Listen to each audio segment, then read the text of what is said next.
Running a good interview is one of the most important skills as a developer, and yet many of us struggle to get it right. Hi, my name is Tomasz. I'm a former manager and tech lead, and today I will give you my tips how to conduct interviews so the candidates won't run scared. So the step zero is to describe the interview process. Take a minute to tell the candidate what will happen during the interview.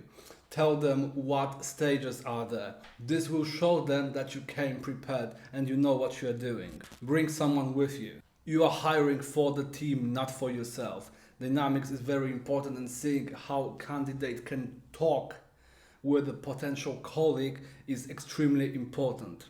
That's why I always try to bring someone with me. If I can, I try to take someone with an opposite seniority. If I hire a senior, I try to take a junior developer, and vice versa. Besides, it's always a second pair of eyes, so they might notice something you've been missing. Make sure to debrief right after the interview when the thoughts are fresh. I suggest doing like a 5 minute call just to get the sync. And then after an hour or so, writing the full summary. This way, you get what's on your mind quickly, but then still have the time to formulate your proper thoughts and proper formal feedback. Sometimes I leave even more time for my mind to wander. If the interview was the last thing on my daily agenda, I tend to wait till the next morning to write the feedback to make sure that my mind is really set on what I want to say. Don't get technical from the start. This one I've seen too many times. Hi, my name is Tomasz and I will be your interviewer today, so please tell me what are all the methods in the array prototype in JavaScript. This is going right off the bat on a single breath. This is very bad both for you and for the candidate.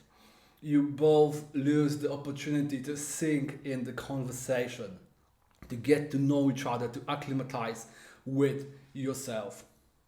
You will be spending the next hour or so with this person, so make sure you are both as comfortable as you can. I try to start with a bit of a small talk, maybe basing on the interesting part in the CV, like interests, schools, side projects, whatever drags your attention. Or maybe they have an interesting background details, like, I don't know, interesting games, figurines, Dark Souls merch that will get them hired on the spot. I never rush this section, as candidates will take time to tell you everything they want and will get calmer and more relaxed as they go. Once you find out the topic has run its course and is drying out, then proceed. Make proper introduction of yourself and of the company. When I started going on the interviews, the golden rule was to know a lot about the company you're applying for. But today it's not the case.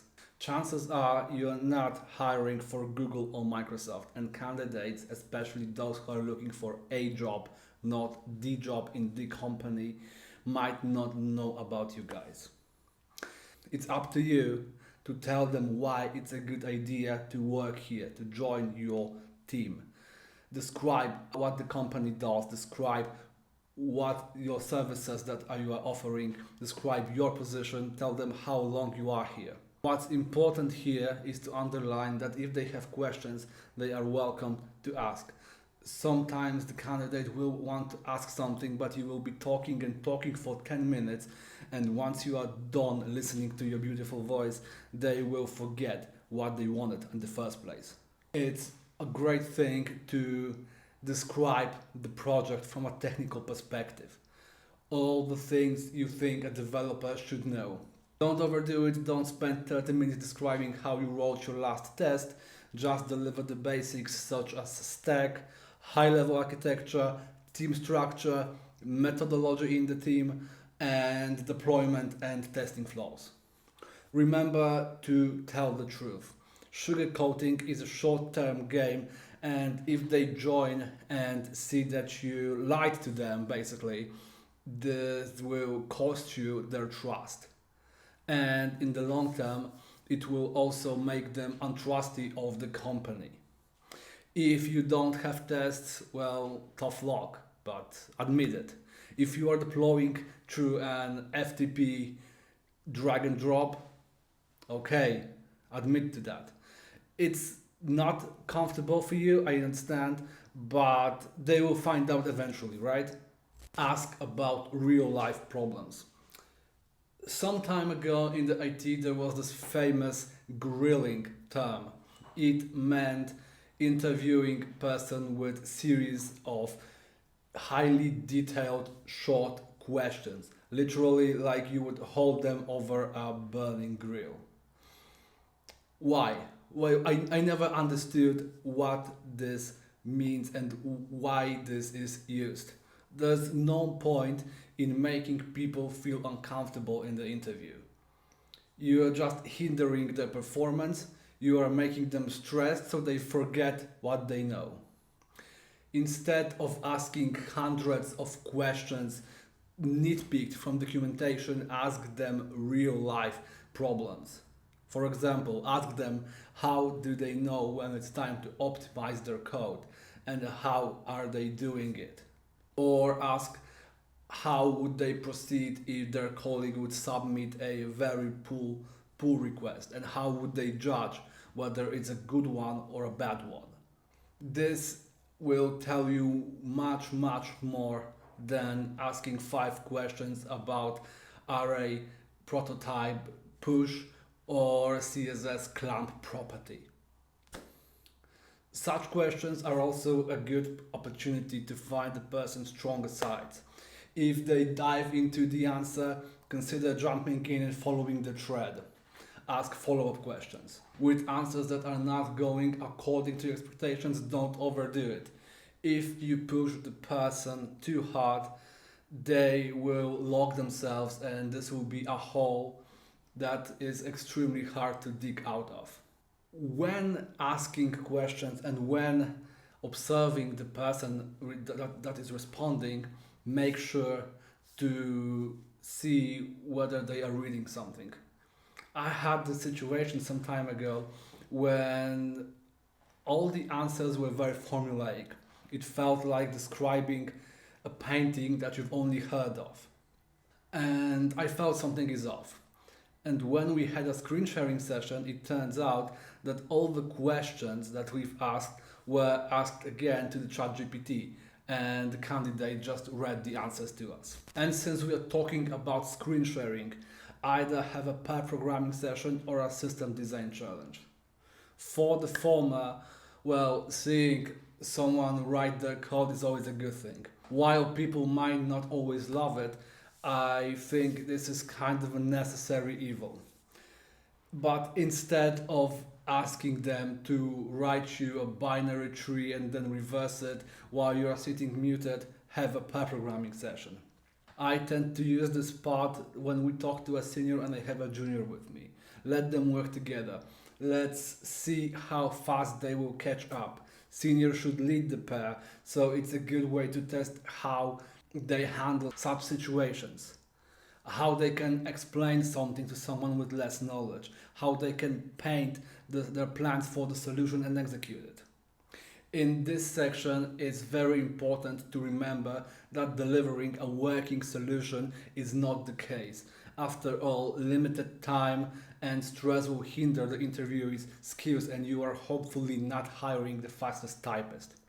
What's important is to see how they proceed, plan and execute the solution. Ask your junior afterwards, was it all clear from the beginning? Were they able to follow along? One red flag I always look out for here is when the senior acts superior to the junior. Being condescending is something many seasoned developers are struggling with, often without even knowing it. While sometimes it's just something you can work with, You need to decide whether you will have the time for it and whether this person will be able to put the work. If you need to hire someone that is more self-reliant, consider doing a system design challenge. It requires you to play the product owner and manager part for a bit though. Think of the problem before the interview. I like to go with the outflow, so my main prompt is we have an application that has public and private routes, and we want to introduce a system that will allow people to register, log in, and see the private parts of the app. That's it. It's vague on purpose because getting more information is the part of the challenge. If the candidate jumps straight into delivering solution, that's a red flag and almost always a poor solve. Ideally, the candidate will ask tons of questions, from exact requirements to stack to acceptance criteria. After all this, they should have something that is more akin to a user story than a single dry sentence that we started with. Form of the solution is completely up to them. If they don't propose anything, I tend to go with Draw.io, but most of the time candidates will have their own tools that they are most comfortable with. Some will draw you for UML diagrams or will use any other code to diagram tools. Others will just draw a couple of rectangles and connect them with arrows. This is extremely unimportant. What matters is how the solution works and how they are able to react to questions and to critique. Asking questions about the solution is super important. It will tell whether the person can defend their vision and how they are reacting to being challenged. You want to question their decisions even if they make sense. Ask questions that may seem pointless or even stupid. See how they react and how they can guide you through this solution. Last but not least is leaving the time for questions. I always make sure to highlight the fact that if they have any questions, they should ask whenever they want. But sometimes candidates will want to wait for the end of the interview to formulate all the questions and ask. Make sure you give them time to ask and always answer honestly. I tend to see interviews as a form of a dance where both parties try to enchant one another. This is something I try to avoid actively during my meetings. Answering this honestly, as mentioned earlier, will hinder their trust and is a fast track to losing the person you are talking to. This section can be lengthy, so make sure you have plenty of time. If you notice that you are running out of time, ask the candidate whether they are comfortable with staying with you for a bit more so you can answer everything.